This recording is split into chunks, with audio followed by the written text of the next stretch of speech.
Alright, so the topic I'm covering is on computer dependency, and that's not to get it confused with addiction, because I kind of differ that dependency and addiction. Dependency is more mild, and then addiction goes to the extreme. And then I'll go over to addiction a little later. I'm taking the fact that our society is very computer-oriented and narrowing it down to the individuals that use these devices as life necessities. In question, have any of you ever tried to go a day without using a computer? Sure, it can be done, but it's not something that any of us would prefer to do. Like, I believe that each one of us has at least a mild stage of computer dependency. The main claim that I represent today is that a majority of the population use computers to a degree that computers could be a life necessity. With the rise in technology, each person's fascination to use these electronic devices will also rise. And like being on any other addictive substance, the road to dependency always begins with some sort of fascination we take from that substance. And this is also in regards to computers. So my first supporting claim on computer dependency is that it destroys any chance a person has to progress if that person allows this dependency to take over. So in the book Cybersins and Digital Good Deeds by Bell, Zell, and Rokel, research has been gained that connects physical systems to this kind of computer dependency. So points made in the book are start by going with these kind of people neglect family and other relationships in favor of computer use. They will experience symptoms such as restlessness or irritability when denied use. They will lie to other people about the extent of one's computer usage. They'll fail to cut back or control their use. And continuing despite physical complaints such as they'll get a carpal tunnel, or they'll say that they'll get migraines, but they'll still use it no matter what, because it's kind of, it goes from, and someone will use it and they'll be like, alright, this is good, but then it'll start becoming an addiction, and then they just can't stop. So those symptoms they'll just ignore them and then just keep going on with it. Also, they'll neglect their work, studies, or other necessary activities in favor of use, which, yeah, I've done that a lot. So I've gone on the computer when I had to go and do some schoolwork or something like that. So, and then lastly, in the book, continuing to use the computer even in the face of damage to relationships, jobs, or other facets of life.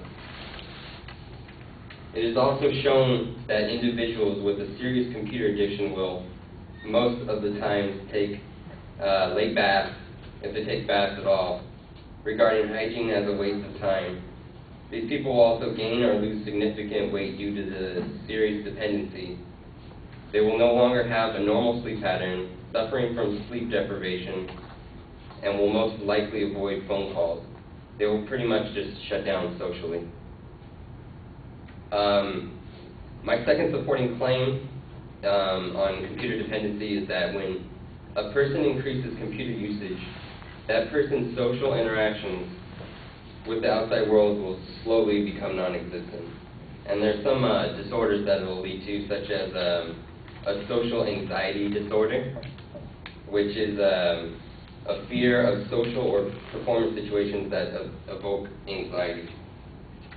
Another one is avoidant personality disorder, which is avoidance or in interpersonal relationships. And then the bottom line would be they would just hit rock bottom and go into depression. So Marissa Hecht-Orzak, a Massachusetts clinician and researcher, estimates that between 5 to 10% of computer users in America exhibit some level of computer addiction, either mild or extreme. Some prefer to stay home so they can play solitaire or visit eBay, or just be on the computer for no reason at all. Just sit there, stare at it blankly. The basis of society's natural way of progression is human interaction, and then with a computer-dependent person, there is practically no way a person will progress with that. If people stay at home in front of their computers, that promotes a lazy lifestyle, and that is an unhealthy way of life.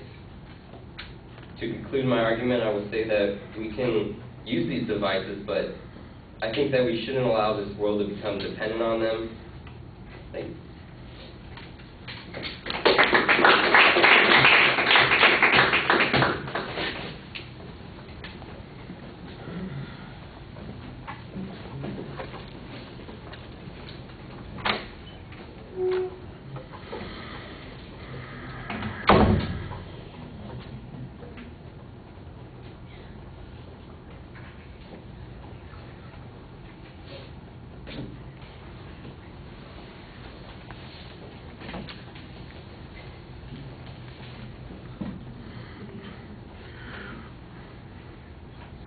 All right, well, I'm still having difficulty distinguishing dependency from addiction in your argument, and I'm not sure that you do much to distinguish the two at the end, because you seem to suggest that it's fairly equivalent. The one statistic that you have that deals with this doesn't distinguish between the two.